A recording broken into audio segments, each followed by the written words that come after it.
Sudahlah kalau memang dagangan ini nggak laku, ganti warna, ganti casing, ganti kemasan. Ahmadiyah bukan Islam. Bismillahirrahmanirrahim. Assalamualaikum warahmatullahi wabarakatuh. Assalamualaikum warahmatullahi wabarakatuh. Teman-teman sekalian, saya Edi Mulyadi, Bang Edi Channel, tapi ini kita lagi keroyokan di ujung siapa punya? Ari Official. Yang Ibu? Esi Channel. Ini tengahnya lagi? Yusuf Marta Channel. Waduh, ini mesti dihapus yang tengah. Terus itu garis official. Lalu sebelahnya Mimbar Tube. Sebelahnya lagi lawan oligarki. Popole. Itu yang paling gede. Masya Allah, ternyata keren nih. Ya teman-teman sekarang kita hari ini ngumpul, walaupun agak nyimpal dari isu-isu yang sekarang sedang bikin bukan kening berkerut lagi, bikin pondok dan marah-marah. Ada soal ijazah palsu, ada pemakzulan, ada Raja Ampat, lalu Aceh ya. Oke, kali ini tapi tetap penting karena ini menyangkut soal akidah kita ya. Kita bicara soal Ahmadiyah ya, sebuah sekte agama yang sejak 2008 minimal ya. Tahun 2008 ada surat surat keputusan bersama SKB ya. Antara Menteri Agama, Jaksa Agung, dan Menteri Dalam Negeri Republik Indonesia tahun 2008. Itu intinya, gampangnya secara singkat, menetapkan bahwa Ahmadiyah adalah ajaran sesat dan menyesatkan. Gampangnya begitu. Ya. Sebelumnya, jauh sebelum itu, tahun 85 juga Profesor Dr. Hamka, juga sebagai Ketua MUI, dan Pak Kafrawilda sebagai Sekjen juga sudah bikin fatwa. Nah, saya mendesak Ketua Bidang Kajian Basul Fikri Dewan Dakwah Islam Jakarta Pusat, Kiai Haji Deden Romli Komarudin. Sehari-hari aktif di selain jabatan tadi apa? Ngajar, prodi, ketua prodi ya? Ketua program studi ya. Penyiaran di sebuah universitas Islam. Dan di ujung ini orang termasuk yang paling berbahaya dan sebaiknya tidak banyak ngomong. Karena begitu ngomong Pojokin gitu. Karena begitu ngomong di belakangnya orang akan ikutin, makanya mesti irit ngomong. Begitu ngomong begitu serang gitu kan bahaya. Untungnya bukan tipe-tipe itu. Saat Yusuf Muhammad sehat ya. Alhamdulillah dulu. Kalau nggak nanti bisa diusir. Oke teman-teman sekalian, sebagai pengantar begini, sebetulnya pada Juni kemarin, awal Juni tanggal 3 itu IAIN di Manado itu menggelar acara, judulnya saya menyebutnya provokatif nggak ya, itu menggelar acara bedah buku, judulnya Menyingkap Tabir Kebenaran Ahmadiyah. Ini kalau saya sebagai wartawan, saya menilai judul ini judul jualan. Nah, jualannya menyingkap kebenaran. Karena memang selama ini nggak ada benar-benarnya ajaran itu, tapi dia jual seperti itu. Nah, kemudian sejumlah tokoh dan ormas Islam berkeberatan. Menulis surat ke MUI, kalau nggak salah MUI Manado. Lalu MUI Manado setelah mempelajari, bahkan MUI Sulawesi Utara ya, bikin surat kepada rektor, karena diselenggarakan di IAIN. Rektornya rencananya Profesor Dr. Ahmad Rafi ini akan memberikan keynote speaker. Alhamdulillah dengan izin Allah, setelah mendapat surat dari MUI Manado dan Sulawesi Utara, rektor membatalkan. Nah, setelah itu bunyi-bunyilah gitu. Oke, ini itu kita minta Profesor Teten dulu. Profesor ya. Enggak, Ustaz, gimana ceritanya gimana? Ini orang ini banyak bergelut soal Basul Fikri ya soalnya ya, pertarungan pemikiran termasuk soal-soal seperti ini. Baik. Bismillahirrahmanirrahim. Hamdan wa syukran lillah, wassalli wa nusallim ala rasulil karim. Wahayyikum bi tahiyatil Islam, tahiyatan mubarakah. Assalamualaikum warahmatullahi wabarakatuh. Waalaikumsalam.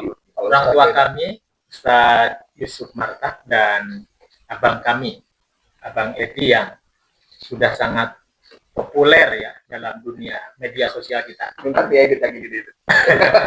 Lanjut. Saya mendapat amanah, diundang secara khusus ya untuk bisa hadir dalam forum Bakorpa. Yang pertama, undangan langsung dari Pak Kiai Yusuf Marta sendiri. Dan yang kedua dari Prof. Utang Ranuwijaya. Sehubungan dengan apa yang kami geluti selama ini, yang pertama di bidang kajian dan Ghul Fikri Dewan Dakwah Islam Indonesia, juga sebagai Ketua Komisi Akidah Dewan Hizbah Pimpinan Pusat Persatuan Islam. Dan tidak lupa pula, ini warisan dari orang tua kami, Ayahanda Kiai Haji Muhammad Amin Jamaluddin LPPI ya, dengan LPPI yang sudah memberikan keteladanan terkait pemaknaan hadis Nabi Shallallahu Alaihi Wasallam.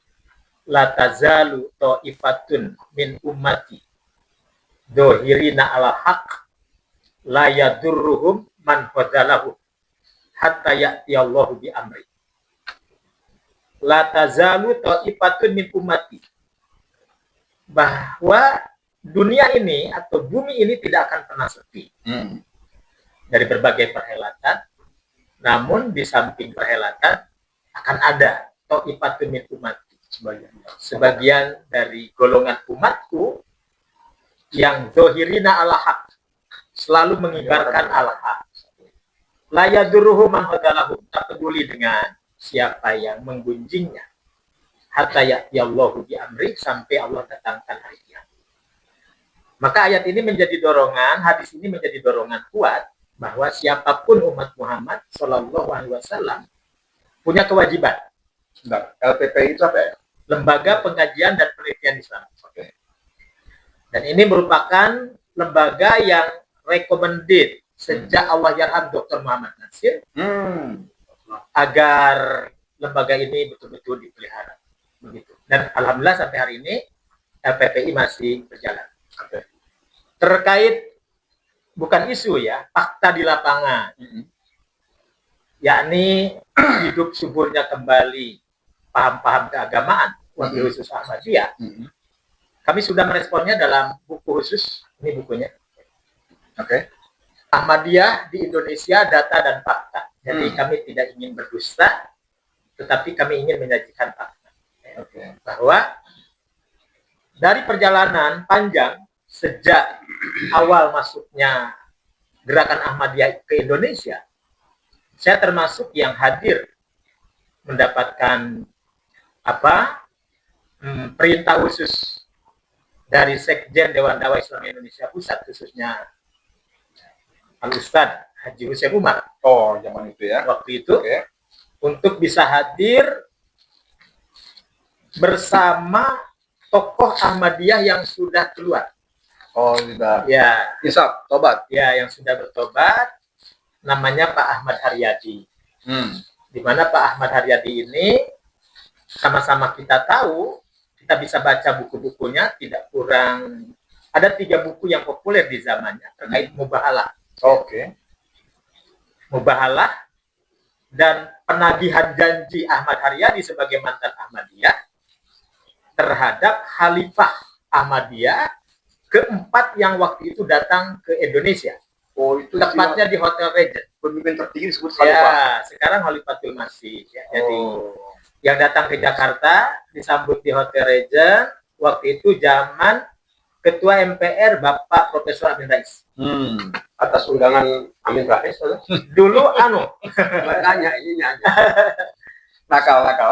Sependek yang saya tahu waktu itu yang mengadakan Profesor Dawam Raharjo. Dawam. Ya, dengan lembaganya diundang dan mendapatkan persetujuan, dan RI 1 pun zaman Kiai Haji Abdurrahman Wahid juga sepertinya artinya merestui. Iyalah. Maka jadilah Pertanyaan saya itu siapa gitu kira-kira. Iya. Nah, oleh karena itu saudara-saudara, waktu itu memang hampir semua tokoh-tokoh di tanah air mendapatkan undangan. Baik pimpinan pondok pesantren, pimpinan ormas, para kiai dapat undangan. Waktu itu Kiai Haji Ahmad Khalil Ridwan, beliau masih aktif di Majelis Ulama waktu itu. Mungkin Pak Yusuf Martak mengetahui hal ini. Dan Pak Hussein Umar sendiri waktu itu sebagai sekjen menyatakan bahwa sebaiknya rekan-rekan para ulama ini, para tokoh Islam itu tidak hadir. Oh, Kenapa? oke. Karena kalau hadir ini menjadi Legitimasi ya.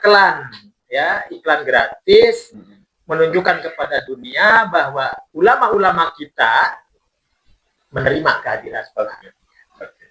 Dan acara ini adalah acara internasional dalam rangka memunculkan kekuatan mereka 25 tahun keberadaan Ahmadiyah masuk ke Indonesia. Oke, sebentar, saya potong. Sebagai pengantar saya kira sudah cukup. Sekarang tadi terakhir kalimat-kalimat terakhir Ustaz tadi mengatakan bahwa ini adalah untuk mempromosikan kehadiran Ahmadiyah. Bahkan Sekjen Dewan Dakwah Ustaz Hussein Umar kala itu menyarankan untuk tidak hadir. Ya. Nah, ini kan pertanyaan kita, kenapa jangan sampai hadir? Kenapa dianggap melegitimasi? Ada apa yang salah dengan Ahmadiyah? Baik. Kalau dalam tradisi hukum Islam, kita mengenal ada ijma. Ya. Oke. Kesepakatan ya. Walaupun definisi yang dipilih para ulama muktabar, al-ijma'u innama huwa ijma'us sahabat. Ijma yang diterima adalah ijma sahabat. Tapi bukan berarti tidak ada ijma lain selain ijma sahabat. Okay. Ketika persoalan-persoalan umuruddin itu berkembang, maka definisi ijma bergeser. Ittifaqu ummati Muhammadin sallallahu alaihi wasallam fi kulli amsorin. Jadi kesepakatan umat Nabi Muhammad sallallahu alaihi wasallam di semua tempat. Nah, di semua tempat untuk mensepakati suatu keputusan, di mana putusan ini harus memiliki kriteria yang sama dan persoalan yang memang sama. Nah, ketika berbicara soal konsep teologi Islam, Islam memiliki konsep teologi yang sangat jelas, rukun iman, rukun Islam, dan ada hal-hal yang memang sudah established disepakati dan tidak bisa keluar dari keestablishan tersebut. Apa itu? Ya, meyakini rukun iman, rukun Islam. Meyakini Al-Quran sebagai kitab suci dan tidak ada kitab suci tandingan yang lain. Kemudian turunnya Nabi akhir zaman dan tidak ada Nabi yang lain setelah Nabi akhir zaman.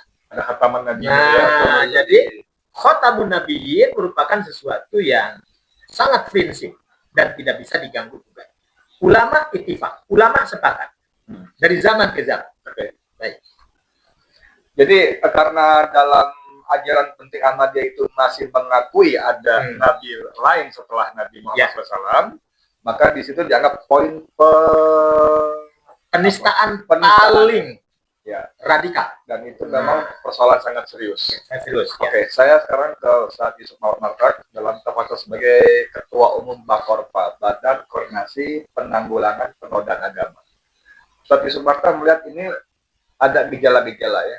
Maksud saya begini, begitu Rektor IAIN Manado membatalkan atas saran dari MUI Manado dan Sulawesi Utara, ada perlawanan dari kelompok-kelompok yang kita tahu bahasa gampangnya nggak ngaji lah. Setelah saya mohon maaf ya, nggak ngaji.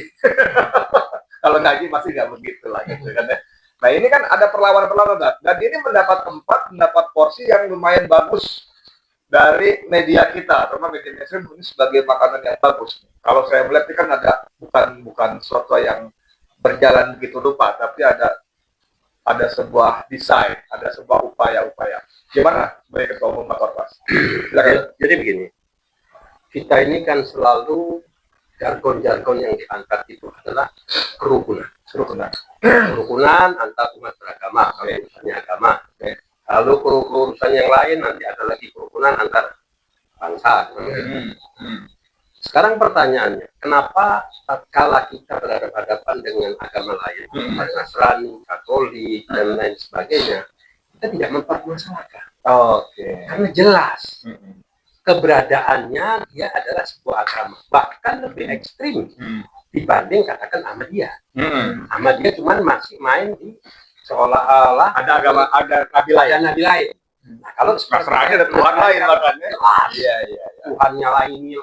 banyaklah hal-hal yang Iya. sifatnya jelas. Lebih prinsip lagi ya. Jadi prinsip, Oke. tapi kita tidak masalah. Karena itu agama sendiri. Agama sendiri. Sendiri. Nah, ini sekarang mau menyiarkan, mau mendakwahkan, ya sebuah kepercayaan, tapi mendompleng Nah, agama lain. Iya. Dan berikutnya, fundamental yang umat orang yang akan mengamal agama Islam itu adalah syahadatain, mengucapkan 2 kalimat syahadat. Iya. Nah, kalau adan muncul lagi ini si gondrong ini, iya kan nanti bukan syahadatain, nanti jadinya 3 lagi nanti kan. Iya kan, kalau muncul lagi 4, wah ini repot. Nah, jadi dalam arti kata, bahkan kalau yang saya baca dari himbauan atau pernyataan sikap atau apalah pernyataan sikap bersama itu bahkan sampai menginginkan SKB 3 menteri dibatalkan dan sebagainya. Jadi hanya karena punya keinginan dan syahwat tertentu. Nah, ini kalau terus dibiarkan begini, nanti kasihan rakyat masyarakat ini tidak tahu mana yang sebenarnya. Jadi jelas, kalau mau menyebarkan satu aliran, jelaskan ini bukan Islam. Oke. Tapi mirip Islam. Nah, silakan. Tapi bukan Islam. Ya, nah, mungkin kalau nabinya ini sudah meninggal, ganti istrinya atau anaknya, nggak apa-apa, silakan. Jadi jangan sampai putus. Dilatih Nabi. Nah, dari kata gitu kan. Sama juga ada yang lain, macam Syiah dan sebagainya. Selalu mengedompleng kepada Islam. Nah, di sini lain terus, tidak ada akhir-akhirnya. Jadi, saya jelek-jelek begini, saya pernah juga. Nggak jelek. Nggak jelek ya? Enggak. Oke, alhamdulillah. Jadi, saya pernah satu periode di MUI. Oke. Saya melihat ya, yang tadinya kan waktu saya masih di luar selalu saya mendapat informasi MUI itu begini, MUI itu begini. Ternyata untuk membahas satu masalah itu tidak semudah itu. Perlu melakukan kajian, ada komisi kajian, ada komisi fatwa, ada komisi dakwah khusus dan lain sebagainya. Jadi rekomendasinya jelas. Oke. Nah, kalau ini terus mau dibatalkan oleh LSM ini, nah ini saya menjadi bertanya, apakah ini yang disampaikan oleh Prabowo bahwa dia membahas pada LSM-nya didanai oleh asing. Karena apa? Masuk tuh barang. Ya, karena apa? Kalau ada gerakan-gerakan LSM yang memecah belah, mengadu domba, barang yang sudah rusak mau dihidupkan, barang yang salah mau dibenarkan, ini pasti ada unsur-unsur pendana di belakangnya. Saya tidak menyatakan ini ormasnya A, LSM-nya apa, tapi inilah makanya insya Allah pertemuan hari ini itu tidak ada tujuan kemana-mana, hanya mencerdaskan anak bangsa ini, wabil khusus umat Islam, bahwa tidak perlu ada terpengaruh. Dan saya yakin ini dagangan nggak laku. Nggak laku, karena bagaimana orang yang yang orang baru saja, yang mu'alaf saja, yang baru mengucapkan 2 kalimat syahadat, iya kan, ini dia mau masuk Islam saja yang dipelajari sama dia ada 2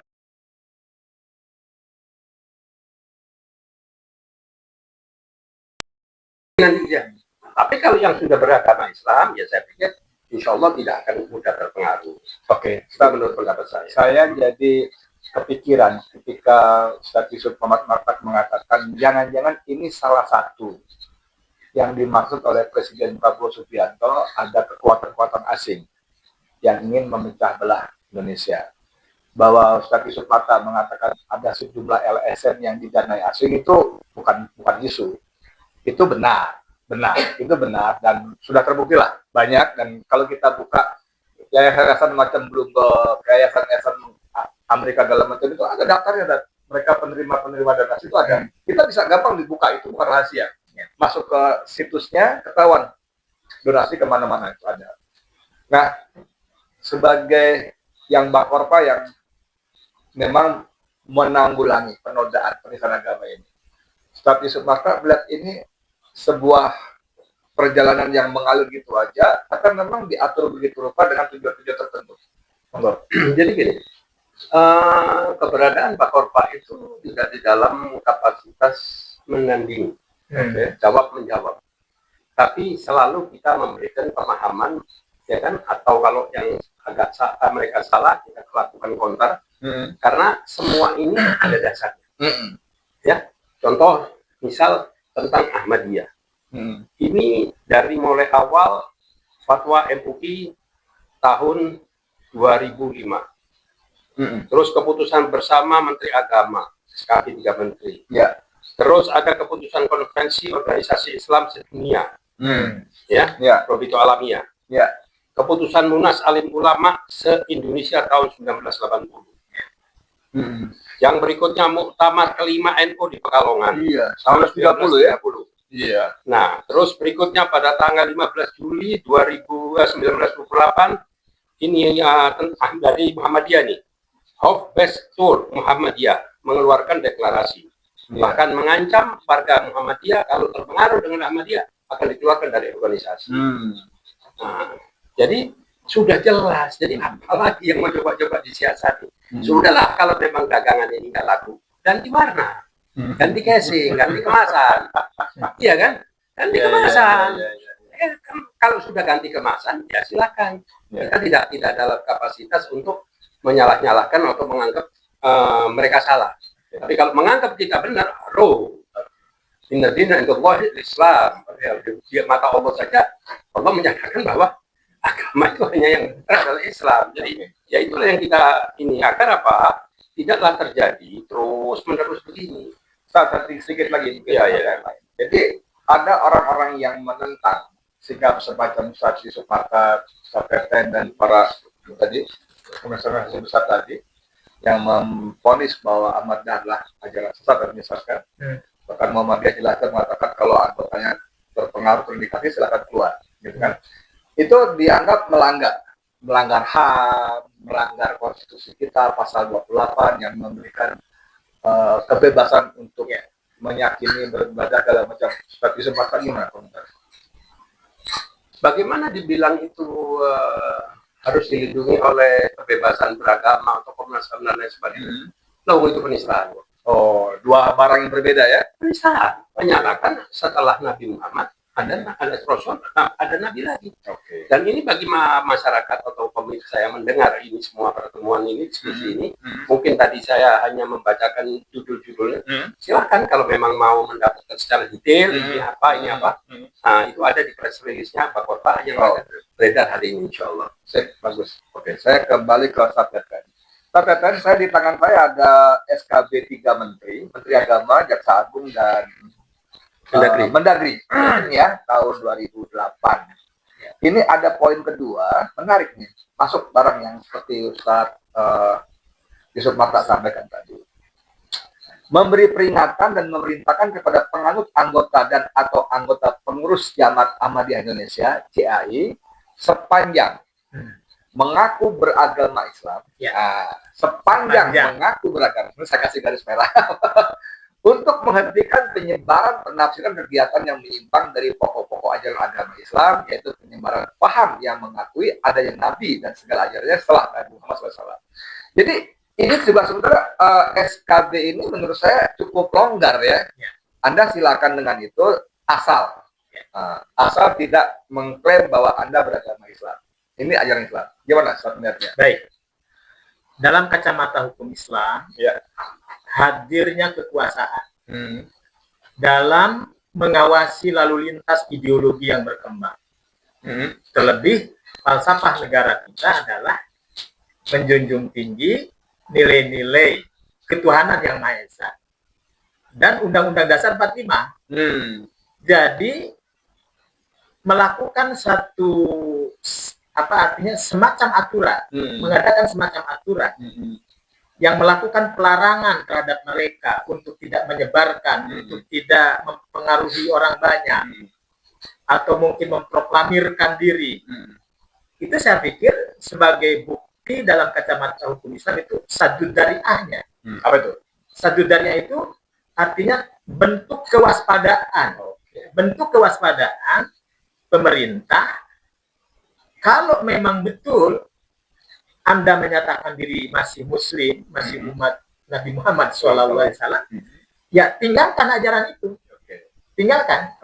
Kenapa? Karena ini akan menjadi duri dalam daging, menjadi sebuah penafsiran-penafsiran yang bukan lagi penafsiran yang sifatnya Muktabar Indal Ulama, tetapi sudah menjadi inhirofan. Muktabar Indal Ulama itu bahasa kita apa? Ya.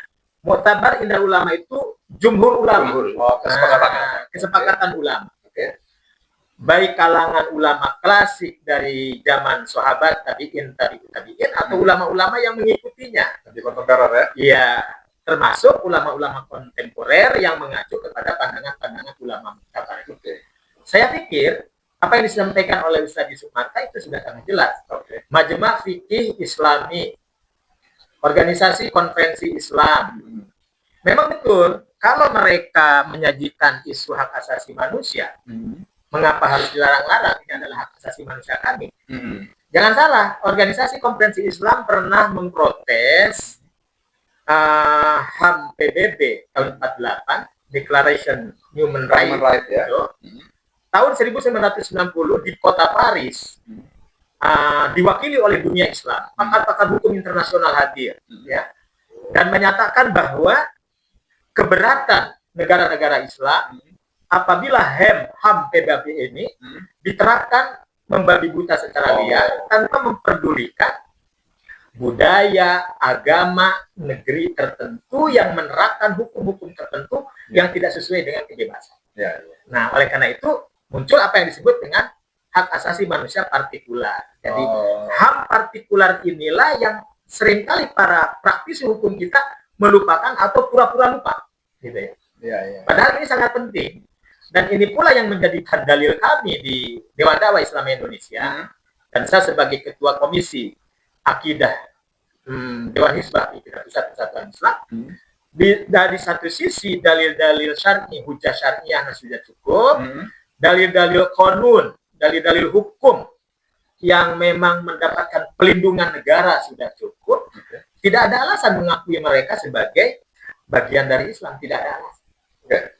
Ustaz Yusuf Marta, sebagai closing barangkali, saya mau tanya.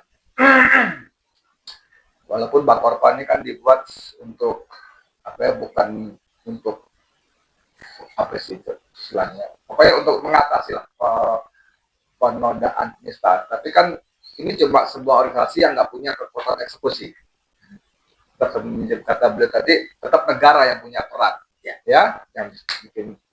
Nah, sekarang mungkin selain mengadvokasi kalau perlu masuk jalur hukum segala macam, ada nggak harapan dari Bakorpa supaya kita tuh nggak disibukkan PR-PR seperti ini loh. Banyak persoalan lain yang juga penting. Jadi kita nggak habis energi seperti ini.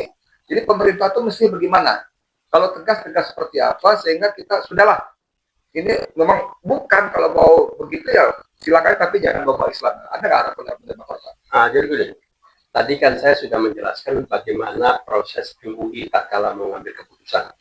Tidak semenang-menang, tidak semudah itu, melalui proses yang cukup panjang dengan kaji-kajian. Nah, Bakorpa ini didirikan oleh tokoh-tokoh, ya, memang tidak ada kaitan sama itu. Tapi di dalam organisasi Bakorpa ini didirikan dengan akta notaris yang jelas semuanya. Itu adalah oleh Profesor Utang Karuwijaya. Tokoh MUI juga ya. Saat itu saya lupa posisi, kalau nggak salah kajian. Ya, bukan langsung kajian. Waktu itu belum kali ya. Sekarang dia ketua ya.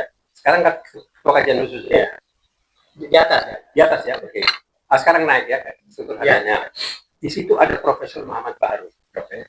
Dia adalah ketua kaji dan hukum lah kurang lebih gitu ya. HAM dan hukum. Ada Anton Baba, almarhum. Di situ ada lagi Profesor Musril. Terus ini saya sebutkan tokoh-tokohnya dulu nih. Terus ya pasti tidak tertinggal pasti Bang Edi Mulyadi. Ada Edi Mulyadi, ada Profesor Abdul Khair Ramadan. Ada saya sendiri. Jadi ada Fahmi Salim. Jadi ini bukan organisasi yang tiba-tiba muncul untuk bicara, enggak. Nah, apa yang dilakukan oleh Bakorpa saat ini sudah membentuk divisi-divisi, divisi pengkajian, divisi penelitian, divisi evaluasi, sampailah kita mengeluarkan satu statement atau mencetak buku-buku dan lain sebagainya. Jadi ini bukan aba-aba. Jangan hanya cuma nanti urusannya agama ini ikut, agama ini ikut. Enggak. Ini kita bukan LSM yang begitu. Kita mengawal akidah umat Islam. Bagaimanapun juga kalau kita membela agama Islam, Allah akan membela kita. Itu kewajiban kita lah sebagai umat Islam, ya kan? Nah, jadi itulah kalau yang tadi pertanyaannya Bang Edi. Apa kiat khususnya? Ya itu tadi. Ada harapan nggak pada pemerintah? Kan Nah, dia eksekutornya. pasti kita tidak akan masuk kepada wilayah-wilayah yang memang tidak ada kejelasan. Nah, mengenai Ahmadiyah jelas tadi sudah saya sebutkan satu-satu. Ya. Ya, itulah yang makanya kalau ada contoh begini, saya kasih bocoran. Ahmadiyah itu dengan terang-terangan di Car Free Day itu dia buat aktivitas, jual buku segala. Nah ini tidak ditindak oleh aparat. Nah, bahkan dia beri seminar. Yang saya bingung sekarang seminar-seminar diadakan di universitas yang jelas kaitannya dengan Islam. Aduh ya lah biasa. Makanya ini yang saya nggak ngerti apa. Pertanyaan apakah saya ini perlu belajar sama profesor-profesor sana atau profesor belajar dengan saya? Dengan kita ini kan jadi bingung kita. Iya kan? Mestinya yang begitu-begitu janganlah dinamakan ini ilmiah. Ya ilmiahnya bagaimana? Ilmiah kalau hanya by paper. Ini ada fisik, ada makhluk yang dinyatakan sebagai nabi kan ya.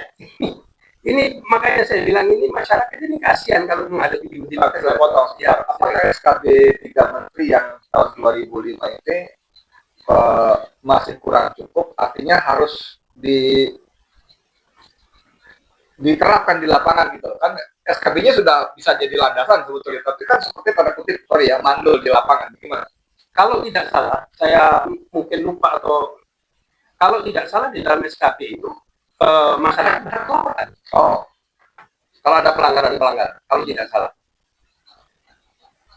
Bahwa warga masyarakat wajib menjaga dan memelihara kerukunan umat beragama untuk menciptakan. Oke, ada ya. Oke, jadi gimana ya? Udah cukup ini aja, tinggal pelaksanaannya atau bagaimana? Ya, jelas kalau ada penyimpangan, kita akan memberikan informasi kepada lapangan dan lain sebagainya. Makanya seperti peristiwa Manado sampai dibatalkan karena acuannya hanya SKB. Jadi kalau Ahmadiyah mau berjuang habis-habisan, mau hidup kembali atau mau lebih eksis, ya silakan SKB dibatalkan dulu. Nah, pasti nanti dari umat Islam atau dari yang semua tadi itu yang hingga terbitnya SKB pasti nanti akan protes. Nah, maka itulah tadi yang saya bilang, kenapa sih kok ada LSM ini kayak begini? Kalau nggak ngerti tentang agama, jangan ikut-ikut di dalam saya bilang, mereka nggak ngaji. Oke, saya sebagai closing, gimana? Jadi, upaya kami di Dewan Dakwah Islam Indonesia khususnya sudah menempuh jihad konstitusional. Jadi, kita tidak bermain-main dengan hukum.